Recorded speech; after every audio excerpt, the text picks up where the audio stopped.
قبول ہو، میری توبہ قبول ہو، سرتاپ انکسار ہوں، توبہ قبول ہو، توبہ قبول ہو، میری توبہ قبول ہو۔ الحمد للہ وحدہ والصلاة والسلام علی من لا نبی بعدہ، اما بعد۔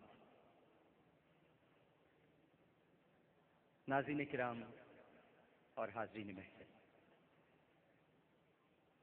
سب کو انتہائی ادب، محبت، احترام اور خلوص کے ساتھ السلام علیکم۔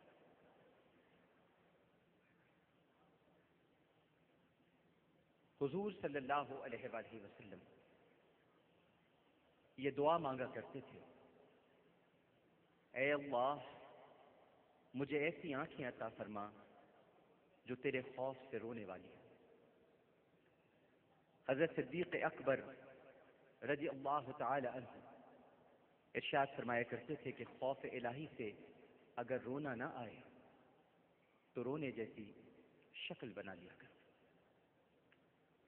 حقیقت تو یہ ہے ناظرین اور حاضرین کہ جہاں پانی جاری ہوتا ہے وہیں سبزہ ہوتا ہے،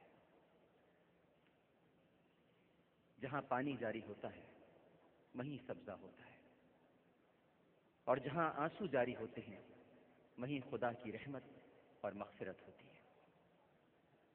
امیر المومنین سیدنا فاروق اعظم رضی اللہ تعالی عنہ وہ ہستی ہیں کہ جن کی 22.5 لاکھ مربع میل پر حکومت قائم تھی، اور جن کے روب و دبدبے کا یہ عالم تھا کہ شیطان ان کی راہ میں پھٹکتا بھی نہ تھا، لیکن فکر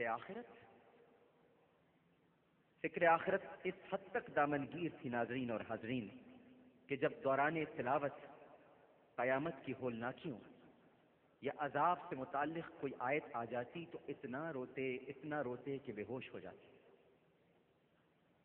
علامہ ابو اللیث سمرقندی رحمہ اللہ تعالی ارشاد فرماتے ہیں کہ 7ویں آسمان پر اللہ سبحانہ و تعالیٰ کے ایسے فرشتے ہیں کہ اللہ تعالیٰ نے انہیں جب سے پیدا کیا ہے برابر سجدے میں ہیں، اور اللہ تعالیٰ کے عذاب سے انتہائی خوف زدہ ہیں۔ قیامت کے دن جب سجدے سے سر اٹھائیں گے تو کہیں گے سبحانک ما عبدناک حق عبادتک، اے اللہ تو پاک ہے، ہم تیری کما حق ہو عبادت نہیں کر سکے۔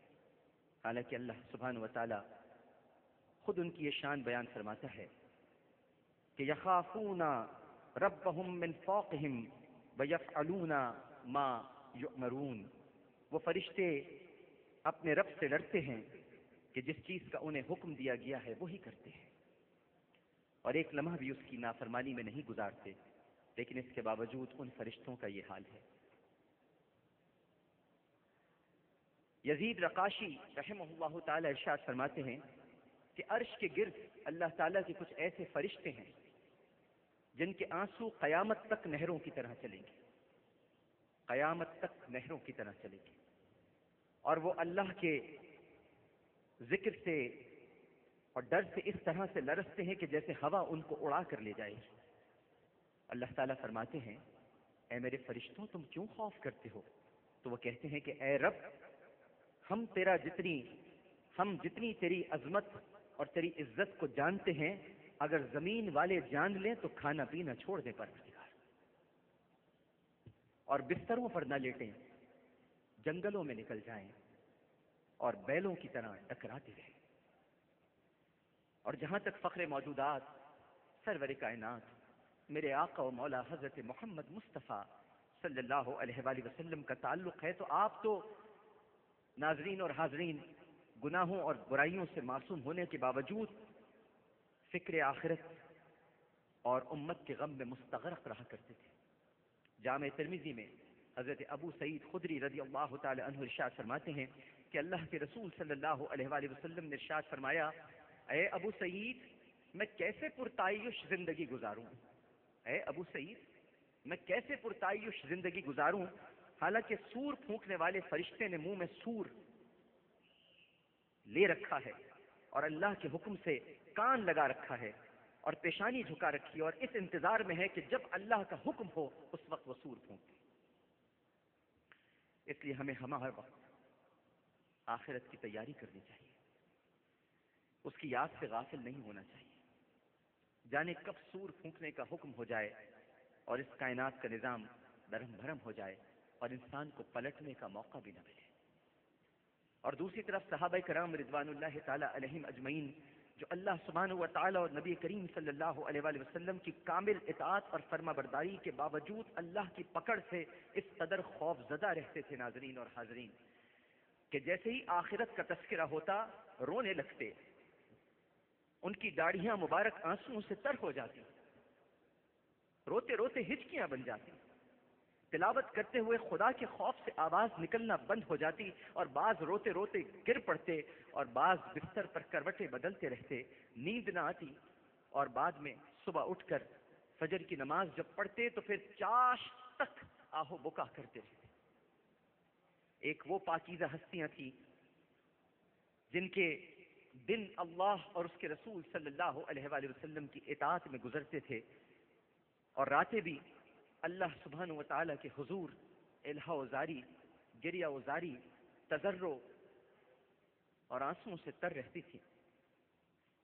وہ اپنے ایمان اور عمل کے باوجود جبکہ کامل ہیں اللہ کی پکڑ سے بے خوف نہ تھے. اور ایک آج ہم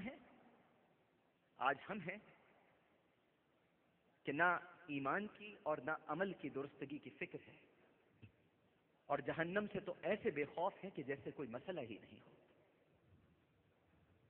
صحابہ کرام رضوان اللہ تعالی اجمعین کا میں نے ذکر کیا. کتاب التوابین میں آج ایک واقعہ آپ کے سامنے پیش کرتا ہوں. میرا بھائی منظور وسان بھی یہاں پر موجود ہے. یہ ہمارے ساتھ آج شب توبہ میں شریک ہونے آئے. کوئی ان کے دل سے پوچھے کہ یہ کیوں آئے. انہوں نے مجھے بتایا کہ میں اس دعا میں شریک ہونا چاہتا ہوں کہ تاکہ میں یہ دعا کروں آپ سب کے ساتھ مل کر کے اس شہر میں امن ہو جائے. کتاب التوابین میں حضرت مالک بن دینار کی توبہ کا ذکر ہے. میں آپ کے سامنے ضرور بیان کروں گا. اور اے مومن مسلمانوں، اے مومن مردوں اور اے مومن عورتوں، بڑا دل تھام کے سننا مالک بن دینار کی توبہ کا واقعہ، اور اپنے آنسوؤں کو پروردگار کی بارگاہ میں پیش کرتا. مالک بن دینار رحمہ اللہ تعالی، ان سے ایک بار ان کی توبہ کا سبب پوچھا گیا. ڈاکٹر صاحب، ان سے پوچھا گیا کہ آپ کی توبہ کا سبب کیا ہے؟ کہنے لگے کہ میں پولیس میں کام کرتا تھا اور بہت شراب پیا کرتا تھا. میں نے ایک خوبصورت باندی خریدی، بہت خوبصورت باندی. وہ میرے لیے بہت اچھی ثابت ہوئی، اور پھر میرے ہاں ایک لڑکی پیدا ہوئی. اس لڑکی سے مجھے بہت لگاؤ ہو گیا، بہت پیار ہو گیا مجھے اس لڑکی سے. میری بچی تھی، میری ننھی سی، میری منی سی بچی. اس کے دل میں میری محبت بہت بڑھتی چلی گئی. لیکن ہوتا یہ تھا کہ جب میں شراب پیتا تھا وہ شراب آ کے گرا دیا کرتی تھی. میں پھر گلاس بھرتا، وہ پھر آ کے میرا شراب کا گلاس گرا دیتی. جب اس کی عمر 2 سال کی ہوئی تو اس کا انتقال ہو گیا. اس کی موت نے مجھے دل کا مریض بنا دیا. پیار تھا بہت، بیٹی ہے، ننھی سی ہے، 2 برس کی ہے. ہمارے پروگرام میں نیکی میں آتے ہیں 2 برس کے بچے جن کے دل میں سوراخ ہے. ان کے ماں باپ سے پوچھے ان کے دل پہ کیا گزرتی ہے جب ان کے بچے نہ کھیل سکتے ہیں نہ کود سکتے ہیں. یہ بیٹھے اختیار بیگ اشتیاق بیگ صاحب، پوچھیں ان سے ان بچوں کے بارے میں کہ جب یہ ان کی خواہشیں پوری کرتے ہیں. اور کوئی بچہ اختیار بیگ صاحب سے آ کر یہ کہتا ہے کہ میری زندگی کی آخری خواہش یہ ہے کہ میں نے کبھی پیٹ بھر کے کھانا نہیں کھایا، مجھے کھانا کھلا دیجیے. بچی سے بہت پیار تھا، 2 سال کی تھی، انتقال ہو گیا. کہتے ہیں کہ 15ویں شعبان کی تاریخ تھی، 15 شعبان تھی اور جمعے کا دن تھا. میں نشے میں چور سو گیا اور میں نے اس دن عشاء کی نماز بھی نہیں پڑھی. میں نے خواب میں دیکھا کہ قیامت قائم ہو گئی ہے اور سور پھونکا جا رہا ہے اور قبریں پھٹ رہی ہیں.